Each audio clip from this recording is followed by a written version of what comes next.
আসসালামু আলাইকুম। ক্লাস 8-এর সমস্ত ছাত্রদের ঈদের শুভেচ্ছা জানিয়ে ইতিহাস ক্লাস শুরু হচ্ছে। এর আগের ক্লাসে আমরা ঈশ্বরচন্দ্র বিদ্যাসাগর, রাজা রামমোহন রায় এবং ডিরোজিওর সমাজ এবং শিক্ষা সংস্কার নিয়ে আলোচনা করেছিলাম। ঈদের পর আমরা যেটা শুরু করব সেটা হচ্ছে ভারতের অন্যত্র সমাজ ও শিক্ষা সংস্কার। তাহলে ভারতের অন্যত্র সমাজ ও শিক্ষা সংস্কার আন্দোলনে প্রথম আমরা জ্যোতিরাও ফুলে নিয়ে আলোচনা করব। তাহলে 1 নম্বর পয়েন্টে আমরা জ্যোতিরাও ফুলে নিয়ে আলোচনা করব। তাহলে জ্যোতিরাও ফুলে কে ছিলেন? জ্যোতিরাও ফুলে ছিলেন মহারাষ্ট্রের একজন সমাজ সংস্কারক। মহারাষ্ট্রের একজন সমাজ সংস্কারক নেতা ছিলেন জ্যোতিরাও ফুলে। তাহলে জ্যোতিরাও ফুলের সময়কালে, অর্থাৎ জ্যোতিরাও ফুলে যে সময় সমাজ সংস্কার আন্দোলন শুরু করেছিলেন সেই সময় কিন্তু মহারাষ্ট্রে যারা নিম্ন শ্রেণীর মানুষ, কুনবি, মালি, মাং, মাহার প্রভৃতি বেশ কিছু নিম্ন শ্রেণীর মানুষ ছিল। সেই নিম্ন শ্রেণীর মানুষদের উন্নয়ন, সামাজিক উন্নয়ন, শিক্ষার প্রসার এবং নারীদের দুর্দশা মোচনের জন্য তিনি কিন্তু এই আন্দোলন শুরু করেছিলেন। তাহলে জ্যোতিরাও ফুলের যে সমাজ এবং শিক্ষা সংস্কার, তার আমি বেশ কিছু পয়েন্ট লিখেছি। এই পয়েন্টগুলো এরপর একটা একটা করে ধরে ধরে আমরা আলোচনা করব। তাহলে প্রথমেই যে পয়েন্টটা আছে যে ইংরেজি শিক্ষার বিস্তার। তাহলে জ্যোতিরাও ফুলে উপলব্ধি করেছিলেন যে সমাজে যারা নিম্ন স্তরের মানুষ, মাহার, মালি, মাং, কুনবি প্রভৃতি যারা সমাজে নিম্ন স্তরের মানুষ, তাদের সামাজিক উন্নয়ন ঘটানোর একটাই রাস্তা, সেটা হলো ইংরেজি শিক্ষার বিস্তার। অর্থাৎ সমাজের নিম্ন স্তরের মানুষদের মধ্যে যদি ইংরেজি শিক্ষার বিস্তার ঘটানো যায় তাহলে তারা সামাজিকভাবে সচেতন হয়ে উঠবে এবং তারা কি করবে? তারা নিজেদের অধিকারগুলো সম্পর্কে সচেতন হয়ে উঠবে। এই উদ্দেশ্য নিয়েই কিন্তু জ্যোতিরাও ফুলে সমাজের নিম্ন স্তরের মানুষদের মধ্যে ইংরেজি শিক্ষার বিস্তার ঘটানোর চেষ্টা করেছিলেন। এটা হচ্ছে 1 নম্বর পয়েন্ট। 2 নম্বর পয়েন্ট হচ্ছে যে ব্রাহ্মণ শ্রেণীর আধিপত্যের বিরোধিতা। তাহলে জ্যোতিরাও ফুলে দেখেছিলেন যে সমাজের যারা সর্বোচ্চ স্থানে অবস্থান করছেন তারা হচ্ছেন ব্রাহ্মণ সম্প্রদায়।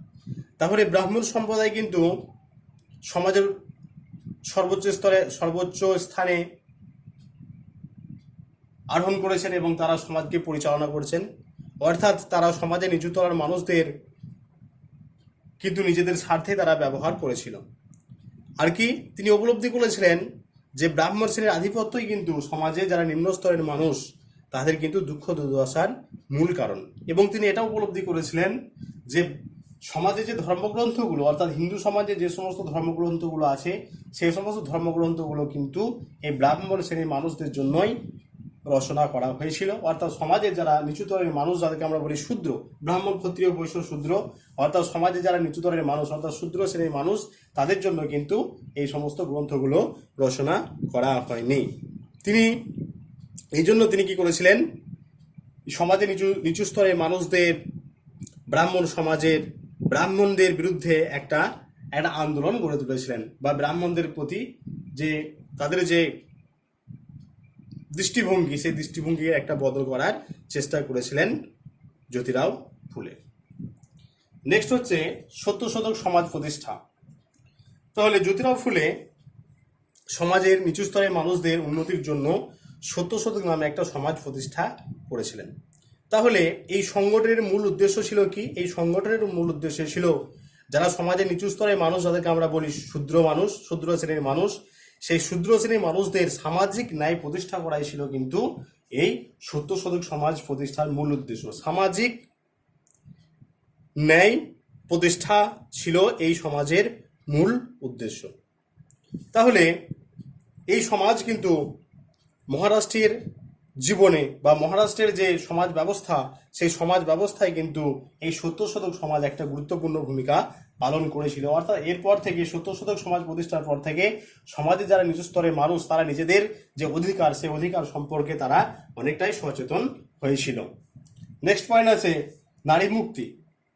তাহলে মহারাষ্ট্রে নারীদের যে সম্মান, সেই নারীদের কিন্তু সম্মান কিন্তু একদম ছিল না। সমাজে বাল্যবিবাহ এবং বহু বিবাহ প্রচলিত ছিল। অর্থাৎ মেয়েদের ছোটবেলায় বিয়ে দেওয়া হতো, একটা পুরুষ একাধিক মেয়েকে তারা বিয়ে করতে পারতেন।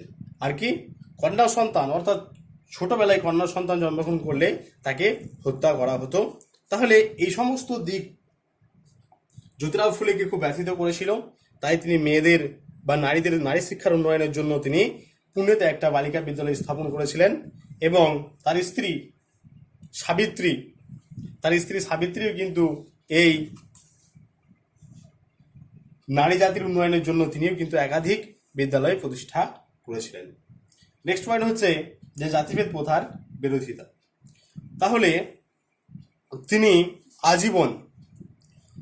আজীবন জাতিভেদ প্রথা এবং অস্পৃশ্যতা, জাতিভেদ প্রথা বলতে উঁচু নিচুর যে ভেদাভেদ, ব্রাহ্মণদের সঙ্গে শূদ্রদের যে ভেদাভেদ সেটাকে আমরা জাতিভেদ বলছি, সে জাতিভেদ প্রথা এবং অস্পৃশ্যতা বলতে মানে সমাজের নিচু স্তরের মানুষদেরকে সামাজিক মর্যাদায় ছোট করা, একই আসনে বসতে না দেওয়া, এটাকে আমরা অস্পৃশ্যতা বলি।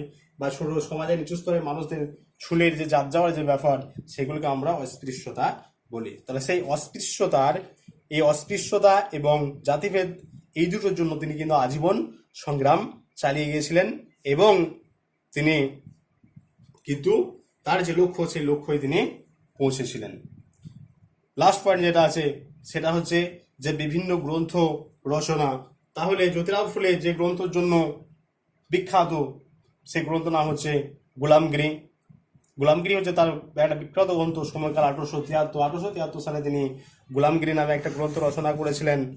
আর এই গোলামগিরি ছাড়াও তিনি রচনা করেছিলেন কি না, ব্রাহ্মণ আছে কসাবো নামে একটা গ্রন্থ রচনা করেছিলেন। তাহলে এই গ্রন্থগুলোর তিনি শূদ্রদের দুর্দশা এবং ব্রাহ্মণ সমাজের আধিপত্য, এই দিকটা তিনি এই গ্রন্থগুলোর সাহায্যে তিনি সুন্দরভাবে ফুটিয়ে তুলেছিলেন। ঠিক আছে, জ্যোতিরাও ফুলে সম্পর্কে আলোচনা করা হলো। এরপর আমরা আলোচনা করব শ্রী নারায়ণ গুরু সম্পর্কে। তাহলে শ্রী নারায়ণ গুরু ছিলেন দক্ষিণ ভারতের অর্থাৎ কেরালার একজন সমাজ সংস্কারক। তাহলে এই শ্রী নারায়ণ গুরুর যে মতাদর্শ, সেই মতাদর্শে তিনি বেছে নিয়েছিলেন একটা word, one religion, one caste and one God for mankind, অর্থাৎ এক জাতি, এক ধর্ম এবং এক ঈশ্বর। এই মতাদর্শটা তিনি প্রথমেই গ্রহণ করেছিলেন।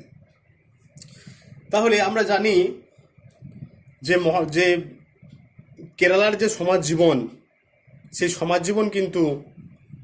জীবনে যারা নিম্ন স্তরের মানুষ, যারা অস্পৃশ্য, সেই অস্পৃশ্য সম্প্রদায়, যারা এজাফা নামে পরিচিত, সেই এজাফা সম্প্রদায়ের মানুষদের কিন্তু সমাজে কোনো স্থান ছিল না। অর্থাৎ সমাজে তাদেরকে অস্পৃশ্য দিয়ে দেখা হতো।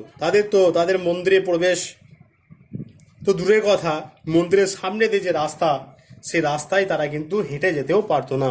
এমনকি তারা নিজেদের বাড়িতে দেবদেবী কিন্তু তারা রাখতে পারতো না। অর্থাৎ সমাজটা এমনভাবেই কিন্তু তৈরি করা হয়েছিল। তাহলে সেই সমাজ ব্যবস্থার একটা আমূল পরিবর্তন যিনি ঘটিয়েছিলেন, তার নাম হচ্ছে শ্রী নারায়ণ গুরু। তাহলে শ্রী নারায়ণ গুরুর যে ধর্ম বা যে ধর্মের মতাদর্শ, সেই মতাদর্শে তিনি এক জাতি, এক ধর্ম এবং এক ঈশ্বরকে বেছে নিয়েছিলেন। One religion, one caste and one God for mankind.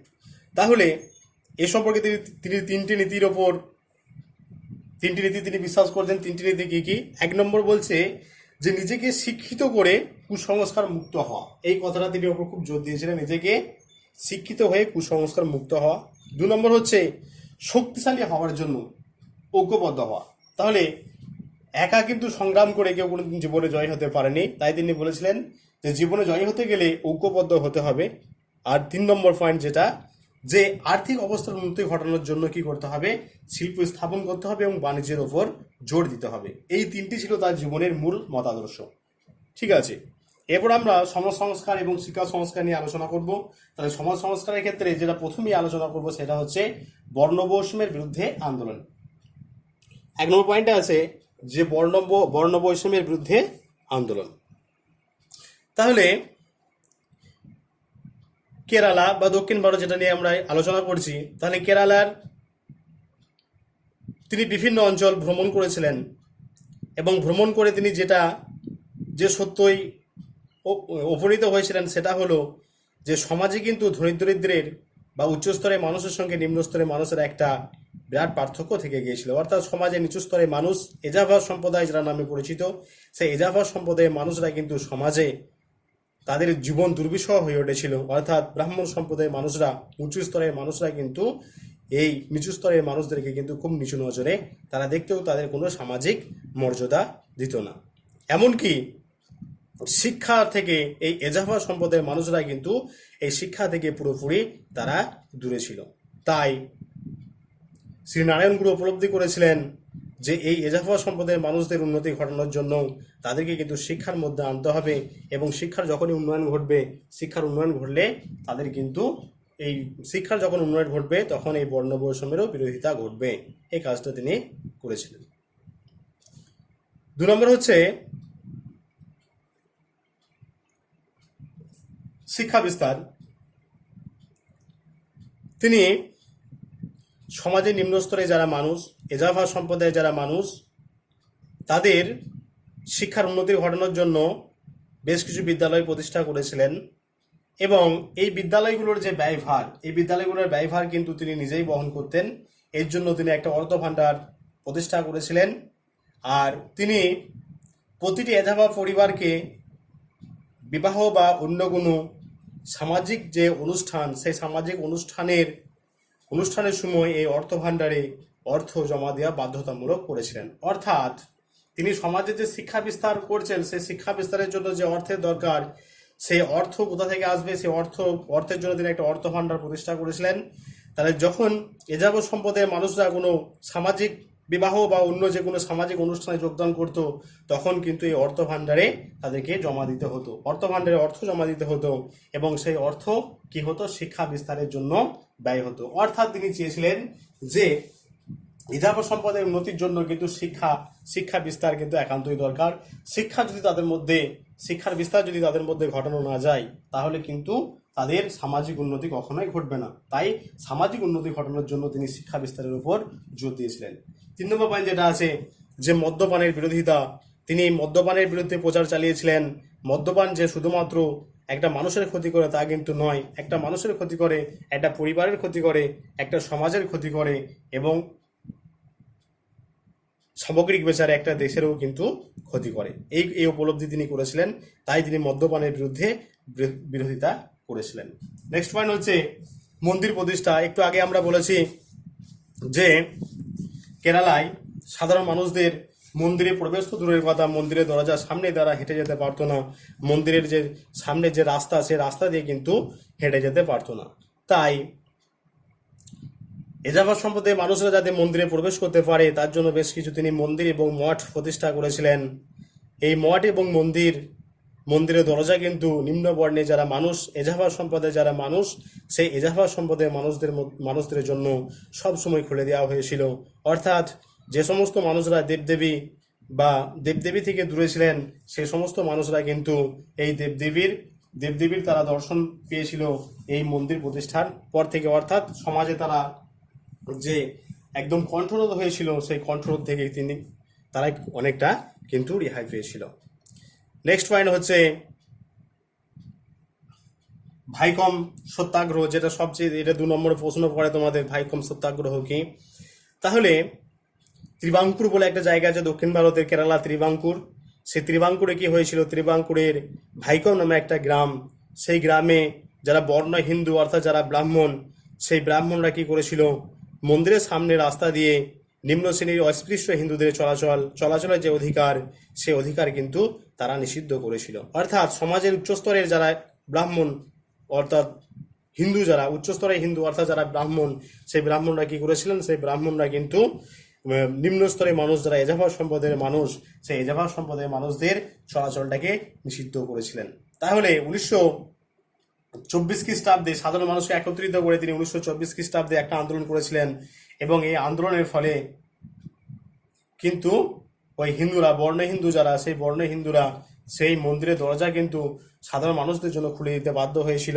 এই ঘটনা কিন্তু ভাইকম সত্যাগ্রহ নামে পরিচিত। তাহলে এই ভাইকম সত্যাগ্রহ আস্তে আস্তে কিন্তু ব্যাপকতা লাভ করেছিল, এবং শ্রী নারায়ণ গুরু কিন্তু একটা আদর্শ নেতায় পরিণত হয়েছিলেন। তাহলে আমরা বলবো যে যে শ্রী নারায়ণ গুরু যে সমস্ত আন্দোলনগুলো করে এসেছিলেন, এই সমস্ত আন্দোলনগুলোর ফলে সাধারণ মানুষরা যে কণ্ঠরোধ হয়েছিল সেখান থেকে তারা কিছুটা মুক্তি পেয়েছিলেন। সমাজে বর্ণবৈষম্যের বিরোধিতা ঘটেছিল, অস্পৃশ্যতার বিরোধিতা ঘটেছিল, মদ্যপান সমাজ থেকে আস্তে আস্তে চলে গিয়েছিল, অসবর্ণ বিবাহ অর্থাৎ হিন্দুদের সঙ্গে দরিদ্র উচ্চবর্ণের সঙ্গে নিম্নবর্ণের যে বিবাহ, সেই বিবাহটা কিন্তু আস্তে আস্তে হতে শুরু করেছিল এবং শিক্ষা বিস্তারটাও ঘটেছিল। ফলে কেরালার জীবনে একটা গুরুত্বপূর্ণ ভূমিকা পালন করেছিলেন শ্রীনারায়ণ গুরু। আচ্ছা, এরপর আমরা আলোচনা করব বীরসালিঙ্গম পান্তুলু, যিনি দক্ষিণের বিদ্যাসাগর নামে পরিচিত। এই বীরসালিঙ্গম পান্তুলুর সমাজ এবং শিক্ষা সংস্কার নিয়ে আমরা আলোচনা করব। প্রথমে আমরা সমাজ সংস্কার নিয়ে আলোচনা করব। সমাজ সংস্কারের প্রথমে যেটা আছে সেটা হচ্ছে বাল্য বিবাহের বিরোধিতা। আচ্ছা, আরেকটু বলতে হবে যে বীরসালিঙ্গম পান্তুলু তিনি দক্ষিণ ভারতের একজন সমাজ সংস্কারক ছিলেন। দক্ষিণ ভারত বলতে অন্ধ্রপ্রদেশ, তিনি অন্ধ্রপ্রদেশের একজন সংস্কারক ছিলেন। তিনি এক রক্ষণশীল ব্রাহ্মণ পরিবারে জন্মগ্রহণ করেছিলেন। যাই হোক, এরপর আমরা এই বীরসালিঙ্গম পান্তুলুর সমাজ সংস্কার নিয়ে আলোচনা করব। প্রথম পয়েন্ট যেটা সেটা হচ্ছে বাল্য বিবাহের বিরোধিতা। তাহলে বাল্য বিবাহ সম্পর্কে আমরা সকলেই জানি যে বাল্য বিবাহ কি না, ছেলে এবং মেয়ে উভয়ের যদি যে উপযুক্ত বয়স অর্থাৎ মেয়েদের 18 বছর, ছেলেদের 21 বছর এর আগে যদি বিয়ে দেওয়া হয় সেটা কিন্তু বাল্য বিবাহের আওতাভুক্ত হয়ে যায়। তাহলে অন্ধ্রপ্রদেশের সমাজ ব্যবস্থায় কিন্তু এই বাল্য বিবাহের একটা প্রচলন ছিল, ছেলে মেয়েদের খুব ছোটবেলায় বিয়ে দিয়ে দেওয়া হতো। তাহলে তিনি কিন্তু এর কি করেছিলেন, এর বিরোধিতা করেছিলেন এবং বিরোধিতা করে বাল্যবিবাহ তিনি মোটামুটি বন্ধ করেছিলেন। আর এই বাল্যবিবাহ বন্ধ করার জন্য তিনি রাজামন্দ্রী সমাজ সংস্কার সমিতি নামে একটি সংগঠন গড়ে তুলেছিলেন। অর্থাৎ বাল্যবিবাহ যাতে সমাজ থেকে উৎপাটিত হয়ে যায়, বাল্যবিবাহ যাতে সমাজে আর না থাকে তার জন্য তিনি একটা সংগঠন গড়ে তুলেছিলেন, যে সংগঠনের নাম হচ্ছে রাজামন্দ্রী সমাজ সংস্কার সমিতি। রাজামন্দ্রী সমাজ সংস্কার সমিতি, এই সমাজ সংস্কার সমিতির উদ্দেশ্যই ছিল কিন্তু সমাজ থেকে বাল্যবিবাহকে দূর করা। তাহলে সমাজে বাল্যবিবাহের কি কুপ্রভাব, তাহলে সেই সমাজ ব্যবস্থায় অর্থাৎ অন্ধ্রপ্রদেশের সমাজ ব্যবস্থায় সেগুলো বিভিন্ন ছোট ছোট নাটিকার মাধ্যমে দেখানো হতো মানুষকে, যে যদি সমাজে বাল্যবিবাহ থাকে তার কি কুফল হতে পারে, এটা তিনি সেই সময় দেখিয়েছিলেন। 2 নম্বর হচ্ছে যে বহু বিবাহের বিরোধিতা। তাহলে বহু বাল্যবিবাহ যেরকম সমাজের একটা খারাপ দিক, থেকে একই রকম দিক হচ্ছে বহু বিবাহ, অর্থাৎ একটা পুরুষ একাধিক নারীকে বিয়ে করাকে আমরা কি বলছি, বহু বিবাহ। তাহলে আগেকার দিনে কিন্তু এটাও অন্ধ্রপ্রদেশের সমাজ ব্যবস্থায় চালু ছিল। একটা বিবাহ নিজেদের পৌরুষত্ব দেখানোর জন্য একাধিক মেয়েকে তারা বিয়ে করত। তাহলে এই বীরসালিঙ্গম পান্তুলু তিনি কিন্তু কি করেছিলেন, ব্যঙ্গ নাটিকা, ছোট ছোট ব্যঙ্গ নাটিকা যেগুলো, সেই ব্যঙ্গ নাটিকার সাহায্যে তিনি পুরুষদের বহু বিবাহের যে কুফল, সেই বহু বিবাহের কুফল সম্পর্কে আলোচনা করেছিলেন এবং তার এই আন্দোলনের ফলে আস্তে আস্তে সমাজ থেকে বহু বিবাহের উচ্ছেদ ঘটেছিল। নেক্সট পয়েন্ট যেটা হচ্ছে সেটা হচ্ছে বিধবা বিবাহের প্রচলন। অর্থাৎ বিধবা বলতে আমরা জানি যে যদি কোনো স্ত্রী স্বামী মারা যায় তাহলে ওই স্ত্রীটা কিন্তু বিধবা নামে পরিচিতি লাভ করে। তাহলে একজন বিধবা সমাজ খুব কষ্টকর। তাহলে সেই বিধবা মহিলাটাকে যদি সমাজের মূল স্রোতে ফিরিয়ে আনা যায় তাহলে তার জীবন কিন্তু অত দুর্বিষহ হবে না, এটা উপলব্ধি করেছিলেন বীরসালিঙ্গম পান্তুলু। তাই তিনি কি করেছিলেন, আমাদের বাংলার মতো অর্থাৎ বাংলাদেশ ঈশ্বরচন্দ্র বিদ্যাসাগর যেমন বিধবা বিবাহের প্রচলন করেছিলেন, একই রকমভাবে বীরসালিঙ্গম পান্তুলু কিন্তু দক্ষিণ ভারতে তিনি বিধবা বিবাহের প্রচলন ঘটিয়েছিলেন এবং নারীদেরকে সমাজের আবার মূল স্রোতে আবার তিনি পরিচালিত করেছিলেন। অর্থাৎ যে বিধবারা আগে বিয়ে করতে পারতো না, তিনি দক্ষিণ ভারতে এই বীরসালিঙ্গম পান্তুলু তিনি আবার মেয়েদের বিধবা বিবাহের একটা প্রচলন ঘটিয়েছিলেন এবং মেয়েদেরকে সমাজের মূল স্রোতে ফিরিয়ে দিয়েছিলেন। নেক্সট পয়েন্ট হচ্ছে রক্ষিতা প্রথার বিরোধিতা। রক্ষিতা বলতে কি, রক্ষিতা বলতে আমরা উপপত্নীকে বোঝাই। তাহলে অন্ধ্রপ্রদেশের সমাজ ব্যবস্থায় বা অন্ধ্রপ্রদেশের সমাজে ধনী এবং অভিজাত পরিবারের যারা লোক ছিলেন তারা নিজেদের একাধিক উপপত্নী তারা রাখতেন। তাহলে এই উপপত্নী বা রক্ষিতা যেটাকে আমরা বলছি, এই রক্ষিতা প্রথার তিনিও কিন্তু কি করেছিলেন, তিনি একটা বিরোধিতা করেছিলেন এবং রক্ষিতা প্রথার অবসানের জন্য তিনি আন্দোলন করেছিলেন। তাহলে এই হচ্ছে বীরসালিঙ্গম পান্তুলুর সমাজ সংস্কার। এরপর আমরা এর শিক্ষা সংস্কার নিয়ে আলোচনা করব। বীরসালিঙ্গম পান্তুলু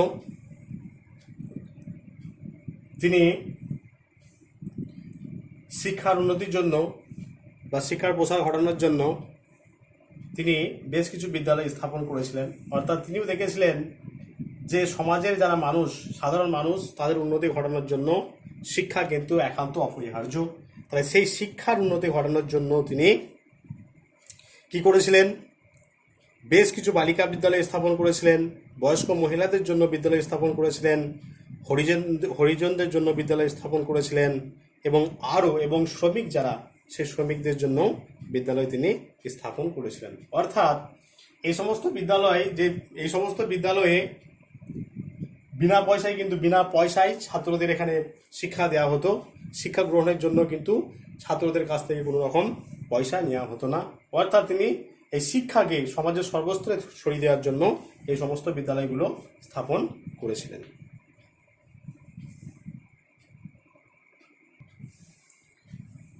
বীরসালিঙ্গম পান্তুলু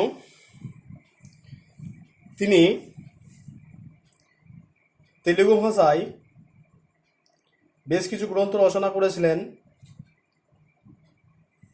এবং সেগুলো শুধুমাত্র যে উপন্যাস ছিল তা কিন্তু ছিল না।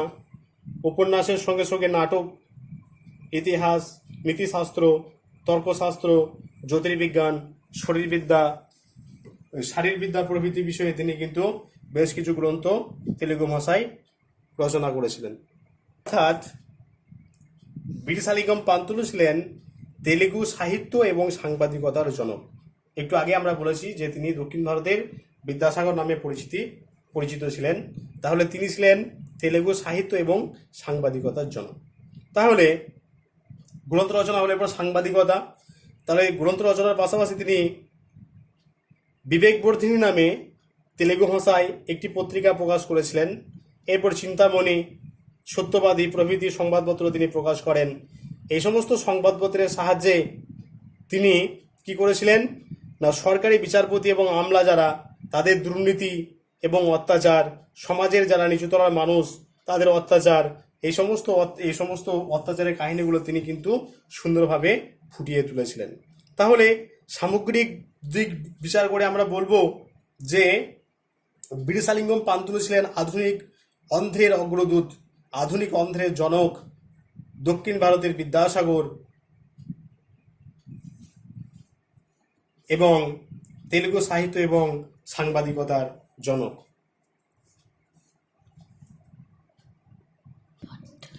ভারতের বাইরে শুধুমাত্র বীরসালিঙ্গম পান্তুলু, শ্রীনারায়ণ গুরু এরাই কিন্তু ভারতের বাইরে শিক্ষা বিস্তার বা সমাজ সংস্কারের ক্ষেত্রে গুরুত্বপূর্ণ ভূমিকা পালন করেনি। এদের সঙ্গে সঙ্গে কিন্তু যারা মহিলা, তারাও কিন্তু সমাজ সংস্কার বা শিক্ষার ক্ষেত্রে একটা গুরুত্বপূর্ণ ভূমিকা পালন করেছিলেন। তাদের মধ্যে অন্যতম হচ্ছেন পণ্ডিতা রমাবাই। তাহলে এই পণ্ডিতা রমাবাই তিনি এক ব্রাহ্মণ পরিবারে জন্মগ্রহণ করেছিলেন এবং ব্রাহ্মণ পরিবারে জন্মগ্রহণ করার সঙ্গে সঙ্গে তিনি ভারতীয় যে প্রাচীন শাস্ত্র, যেগুলো শুধুমাত্র ব্রাহ্মণদেরই পড়ার অধিকার ছিল, সেই প্রাচীন শাস্ত্র সম্পর্কে তিনি পড়াশোনা করেছিলেন। তাহলে তিনি যে সমাজ ব্যবস্থা, ব্রাহ্মণ, ক্ষত্রিয়, বৈশ্য, শূদ্র, এই যে সমাজ ব্যবস্থা হিন্দু সমাজে, সেই সমাজ ব্যবস্থাকে নস্যাৎ করে দিয়ে তিনি একজন ব্রাহ্মণ হয়েও তিনি একজন শূদ্রকে বিবাহ করেছিলেন। অর্থাৎ উচ্চবর্ণের নারী যখন নিম্নবর্ণের পুরুষকে বিবাহ করত, সেটাকে আমরা কি বলি? সেটাকে তিনি উচ্চবর্ণের ব্রাহ্মণ পরিবারের মেয়ে হয়েও কিন্তু শূদ্রকে বিয়ে করেছিলেন, যেটাকে আমরা বলছি অসবর্ণ বিবাহ। সেই অসবর্ণ বিবাহ তিনি দেখিয়েছিলেন। অর্থাৎ ব্রাহ্মণ হয়েও একজন শূদ্রকে বিয়ে করা যায়, এটা তিনি কিন্তু দেখিয়েছিলেন। আর কি, তার স্বামী মারা গেলে তিনি বিধবা অবস্থায় তিনি কি করেছিলেন, তার মেয়েকে ইংল্যান্ডে গিয়ে ডাক্তারি পড়িয়েছিলেন এবং বিধবা মহিলা যারা, তাদের জন্য তিনি একটা আশ্রম তৈরি করে বিধবা মহিলাদের তিনি সেখানে থাকার ব্যবস্থা করেছিলেন, বিনা পয়সায় থাকা খাওয়ার ব্যবস্থা করেছিলেন এবং তাদের সামাজিক একটা মর্যাদা দানের ব্যবস্থা করেছিলেন পণ্ডিতা রমাবাই। তাহলে আজকে শ্রী নারায়ণ গুরু পড়ানো হলো, বিরিসালিঙ্গম পান্তুলো পড়ানো হলো, আর জ্যোতিরাও ফুলে পড়ানো হলো এবং পণ্ডিতা রমাবাই পড়ানো হলো। তাহলে এগুলোর মধ্যে যদি কিছু অসুবিধা হয় আমাকে জানাবে। এর পরের ভিডিওতে আমরা নেক্সট যেগুলো আছে আর্য সমাজ, প্রার্থনা সমাজ, তারপরে হিন্দু সংস্কার আন্দোলন, সেগুলো আমরা আলোচনা করব নেক্সট ভিডিও। ঠিক আছে।